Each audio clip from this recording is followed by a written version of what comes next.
I'm having a moment now that I believe in what I'm doing, but the struggle is making me question it. And my dad said to me, and I never forget it, he goes,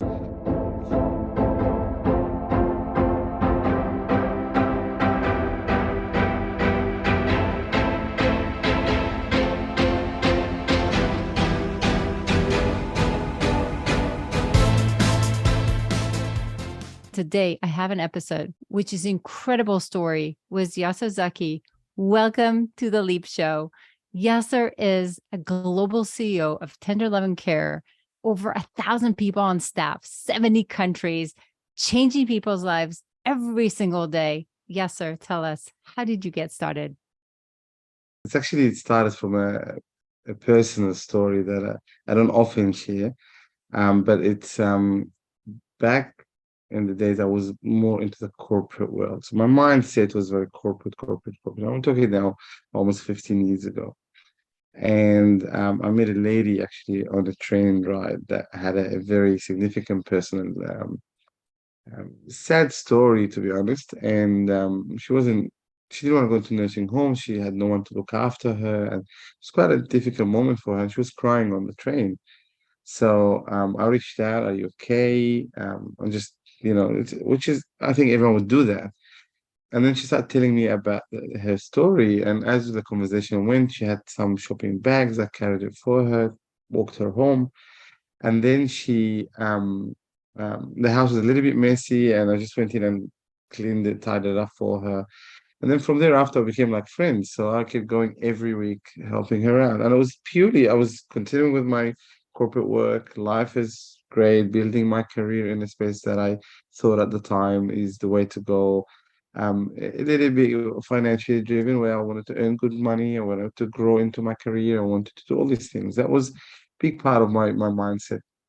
But then when I saw this lady and I started having that for a while, and after she passed, I started realizing that, it wasn't me helping her. It was actually her helping me. So it changed my whole concept about, is it really worth it to pursue that? I mean, she had money, she had a nice house, but then what happened in the end? So my mindset completely changed and went into helping people. It does feel much better when you help people. And I quit my corporate job, and I went into the disability services, helping people that are vulnerable. And I had a massive pay cut. It was a bit painful to adjust for a while.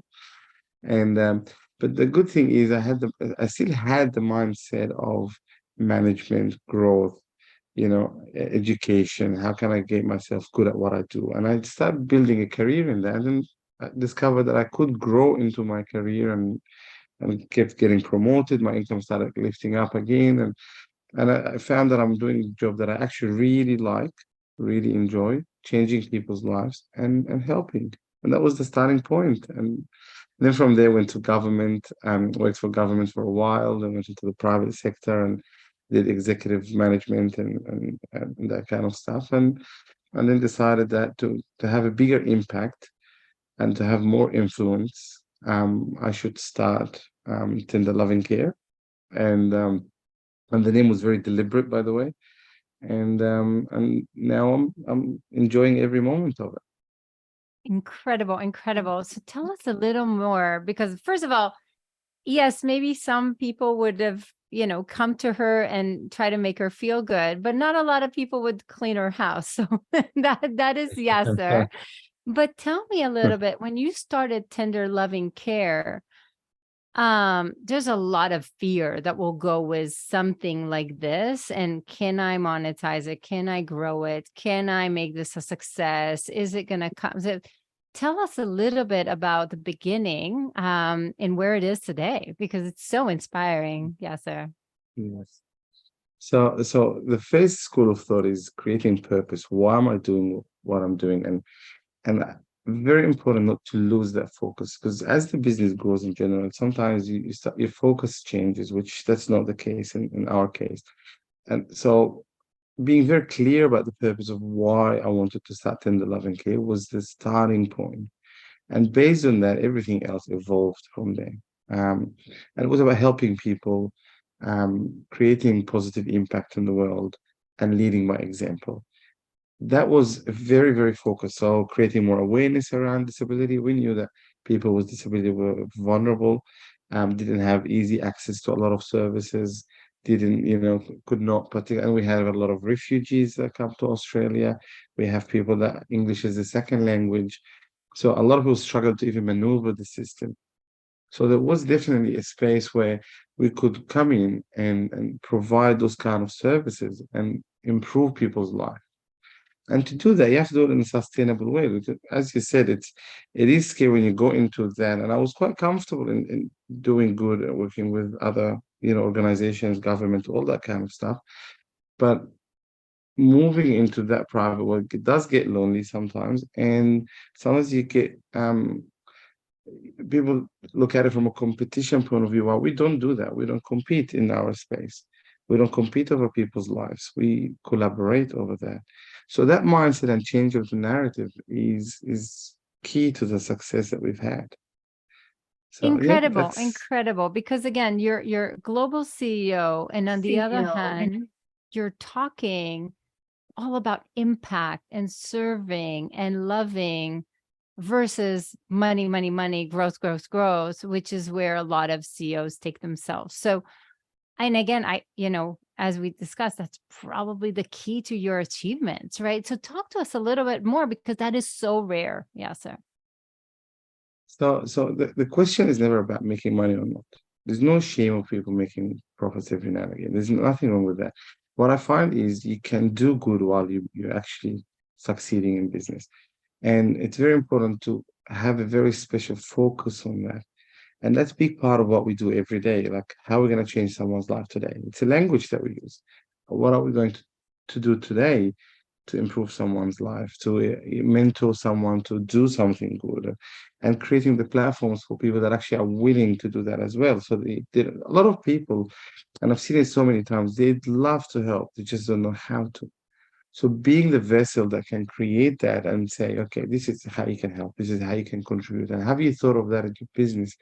One of the things that are quite interesting is impact investment tends to double your return of investment. So if a business, and you see that in the C-suite companies. I mean, we have McDonald's who has Ronald McDonald's houses, and we have Emirates Airlines that has Emirates Foundation. So a lot of the big C-suite companies are recognizing quickly that they can actually improve their ROI by helping people. By doing It's a good. win-win for everybody. It's incredible, yes, sir. But tell me again, so as a CEO, a global CEO, it is scary and lonely at the top. A lot of decisions. Tell us about, maybe a hard moment that you had that you remember that you needed to kind of face the fear, face the doubts, and, kind of persevere anyway. I'll tell you an interesting thing. And it's the reason of growth, and it's the challenging moment. So the pandemic was a very tough situation for probably everybody. Okay. But when you come in the care industry, you're supporting people, right? So now you have lockdowns from government saying you can't be with people. But as an exception, your services in certain cases has to continue providing care for people. Obviously, it's like nurses, like doctors, and caregivers are the same. So now you have a situation where people are getting COVID and 14-day isolation, everyone, and then you have to provide care for someone that is tested positive amongst all the fear out there. So I personally went down and supported people. It was that that tight and that tough because every time one person got sick, everyone else had to stay at home. So it was very tough. And from a business perspective, we had to shut down a lot of our operations completely. We were not allowed to even operate. So we could only do in-home cares and accommodation services and nursing support, but we could not do the programs and activities and the center care and all that kind of stuff. So it's a huge piece that, went a bit funny for the business. And then you're dealing with staff that are we're losing our jobs, what's gonna happen, how we're gonna afford our payments. So you're dealing with all these emotions. And being the CEO, everything's on your shoulders. Everyone is waiting for you to give direction. Everyone is waiting for you to get creative. Everyone is waiting for you. Are you gonna just let us go and look after yourself alone, or are you gonna look after everybody? How are you gonna manage it? And when we went to business advisors, they all said hibernate. They said slow down your business, do what you can, and then hibernate, and then wait until you get out on the other side and then regrow the business. That was all the business advisors we got. Right. So I'm sitting there in a situation where I'm literally on my own, having to make a decision that everyone looking up to you, and you have to create that direction. But everyone you talk to are in the same boat, and no one actually has the answer because there's no prediction. No one had Along. predictability. No Yeah. one knew how long will it take. No one knew when it's going to end, how big it's going to get. No one Crazy. knew anything. Yeah. So that was very tough. And I remember when I went home and I slept over, and I was like, I could not sleep at night. We have a concept in 1011K, we call it the TLC family. So I speak about that quite a lot. And I'm like, how can we keep saying family, family, family? And then the second it gets tough, I tell the staff, stand down. So it just didn't sit right with me. So I decided I'm not going to do that. So we did not stand one staff down in the whole pandemic period. Everyone maintained their job, their income, and everything. And I gathered the team and I said, moving forward, it's tough, but we go down together. But now is the time to give back and get creative and get good. We're good at what we do. We're smart people and we know business very well. So let's turn it around and work it in our favor. And how can we get creative outside of that? And that was the igniting moment of actually huge growth of the organization and a huge change, and part of it being global, and all these things started from that moment. Wow. Oh my God. That's such an inspiring story. Yeah. So that's incredible. I mean, again, most people will just tuck under the bed and not want, or under the sheets and not want to even look, or they would just take care of themselves. I just love what you said. What do you think is one thing out of the box that you did that made this big shift? Because it's incredible. And again, most businesses didn't, some flourished in COVID and most died. And, it again depends. So what made that shift for you? So it's our school of thought of we love being different, doing different, and achieving different. This is a very, very unique thing about me personally, but also my team. It's embedded into our culture. And when we looked at that point of time when I gathered the team, I said, okay, now we need to revisit our strategy because our strategy is not going to work on the pandemic because the business looks different. And when we revisited, we found one of the biggest risks when we did our SWOT analysis, or the biggest threat, was that were 100% reliant on government funding at that point. So we're running a multi-million dollar business that completely relies on one source of revenue. So when the government decided to shut down an arm of that, our revenue went right down on the spot. So we could see that as a threat, and it could easily, with a change of policy or rules, collapse the business while you're running really well, and then all Right. the environmental risks and the unknown risks can hit you hard, and you wouldn't be that prepared for it. Okay, Right. so we identified that as a big threat, and that was okay. So we need to diversify now. Right? So we need to find different sources of revenue that is not reliant on government, that is not reliant on one source, and also reduces the risk significantly. Um, and by doing that, we started applying what we call a blue ocean strategy. So how are you going to do things differently that looks different? Our industry didn't have that.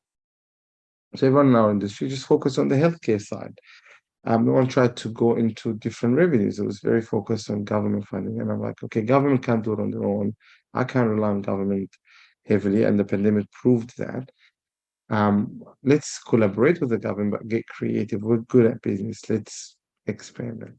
We visited at the time what are the areas that for business that would help growth, and food and beverage was actually one of them. Everyone had to eat. We had the panic buys in the supermarkets, so we needed to get perishable items. Then I started pursuing a new entity called Mayfood, which is part of the group.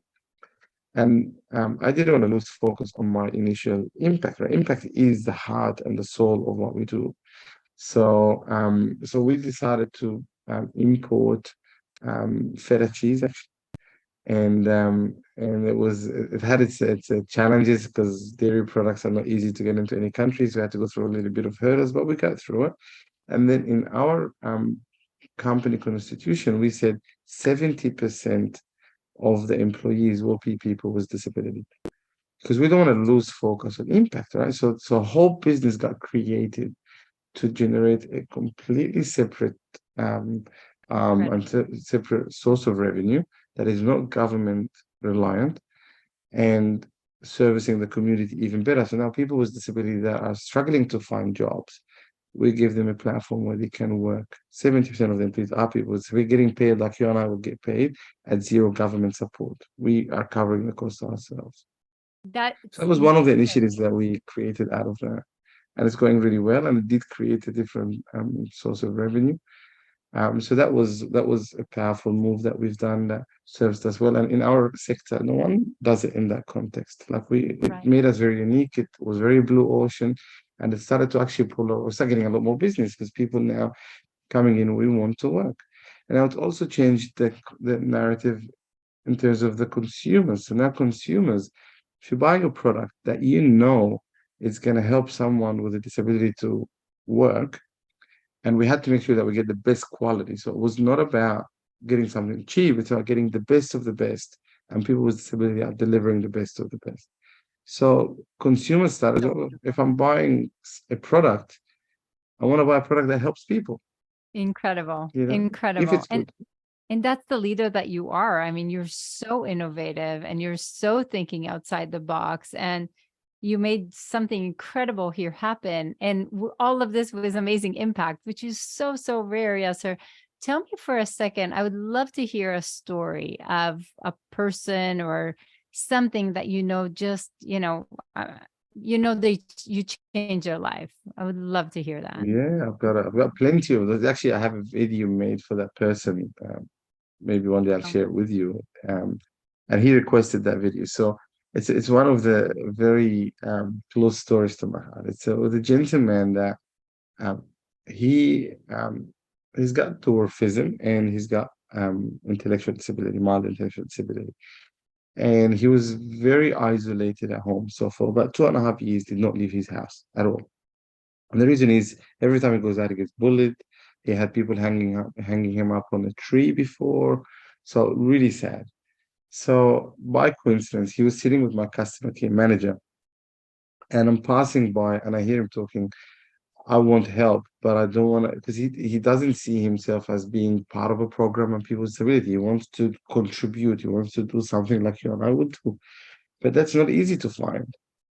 And he was talking like that. I just want to be like everyone. I want to work. I want to earn my living. I want to go out. I want to do these things, but I can't find jobs. So I overheard the conversation. So I walked in the room and I said, "Tell me, why do you want to do that?" He goes, "Well, I should be able to work if I want to work. I want to earn my living and I want to contribute." And I said, "Okay, if I give you an opportunity to work, you want to be treated like everyone else. So, and that's rightly so. You should be. Then you're going to be treated in the work as well, like everyone. So you have to perform, you have to deliver. So setting expectations was very important. Okay, because a lot of people, sorry, you have a disability, and it's not, that's not the narrative we want to have. Treat people with disability like you treat anyone else, and set them up for expectation, and adjust the way you do things in terms of tools, resources, and all these things to cater for the need, and then let them do the job. They're brilliant. So anyway, and then I gave him a job, and I said, you've got 6 months probation like everyone else. If you don't do the job well, you're not going to have a job like everyone else. But if you do it well, then you've got the job you wanted. And this was about 3 years ago. He's still working with us, still performing. And he came up to me last year, and he goes, actually maybe a bit more, and he goes, "Yes, sir. I want to tell my story." And I said, "What do you mean?" He goes, "I want to tell my story. You changed my life. Like my life is 180 degrees changed." And he actually co-presents with me now. So if you look into our Facebook page, you will see some of the videos between him and I. And him and yeah. I, like We'll he add presents this with link me. to the We go out there, podcast. got I his mean, video. people would love it. Yeah. Yeah. So and Incredible. I got my marketing team to actually do a video for him, and I said, "Don't edit the video, just let him speak," because he wanted that, and he came up with the most incredible video, and the story is just so genuine, so Wow. true, and yeah. So he's one of ours. That is We've got so plenty, inspiring. I have to say, but his one is beautiful. Oh my God. So you literally, working and, you created an environment that gives you the life that you want. You fly in different places. You're in Australia, you're in Dubai, you're like all over the place. I met you with Richard Branson in Necker Island. So you're living a dream, and you're changing lives. Like that is insanely incredible. What is one thing you wish somebody would have told you maybe a decade ago or, some time ago that, that you needed to hear? Um, when I had that moment of a change from corporate to non-corporate, I lost a lot of income, and financially, when you live at a certain lifestyle and then suddenly it drops right down. I got paid quarter of what I was on prior. Um, it shook me a little bit, and I questioned in my head. I'm like, is that something? Did I do the right thing? Could I just help people and stay doing my work, or did I want this to be a lifestyle moving forward?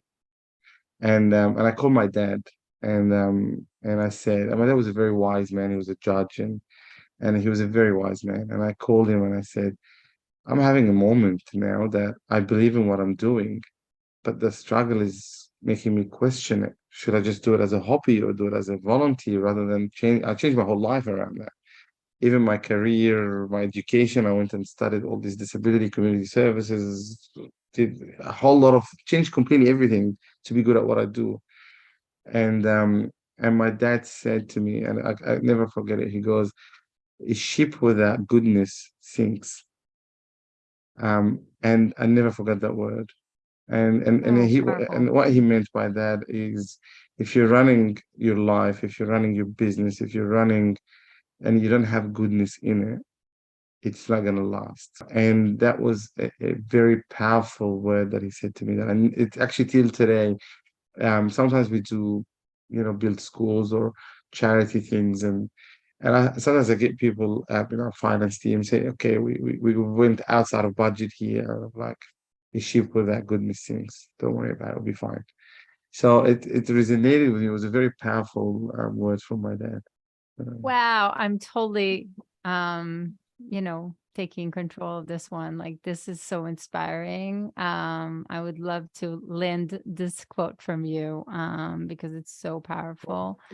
Yes, sir. This was to me one of the more inspiring interviews that we had. I think you're an incredible leader. You're building something incredible.